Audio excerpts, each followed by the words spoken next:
Somo la kwanza,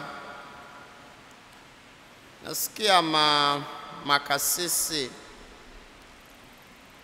makuhani ama viongozi wa dini wanatakiwa kumlilia Mwenyezi Mungu, kufunga, kusali, kwa sababu ya siku ya Bwana, the Lord's Day,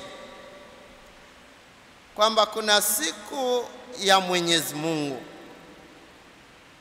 Maandiko matakatifu yanavyoongea juu ya siku ya Bwana, yanaongea siku ya hukumu.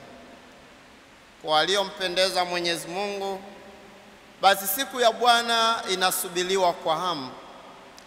Kwa tulioishi katika dhambi na kutokuwa na utayari wa toba, kutokuwa na utayari wa kupatana, the Lord's Day is disastrous.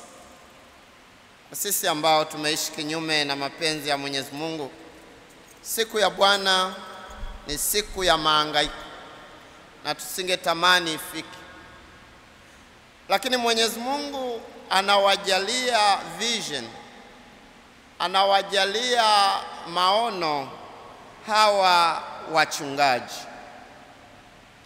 kwamba siku hiyo itakapokuja, ambaye hajajiandaa vizuri ni hukumu kwake.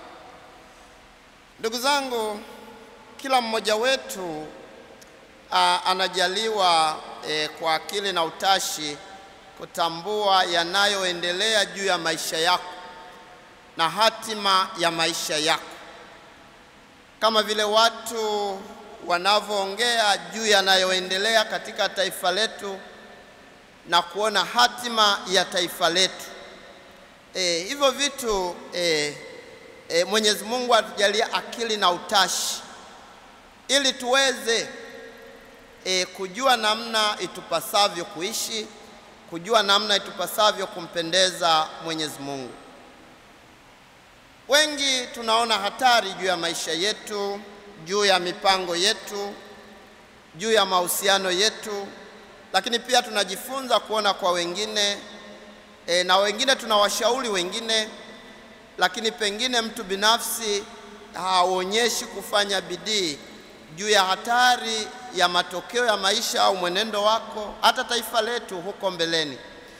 Hivyo ndugu zangu, tumuombe Mwenyezi Mungu aweze kuamsha akili na utashi ili tuwe na maamuzi sahihi sasa na tumpendeze Mwenyezi Mungu sasa, tuishi vyema sasa, ili siku ya Bwana kwetu tuisubirie kwa hamu, tukiri dhambi zetu ili tupate kustahilishwa kuadhimisha mafumbo matakatifu.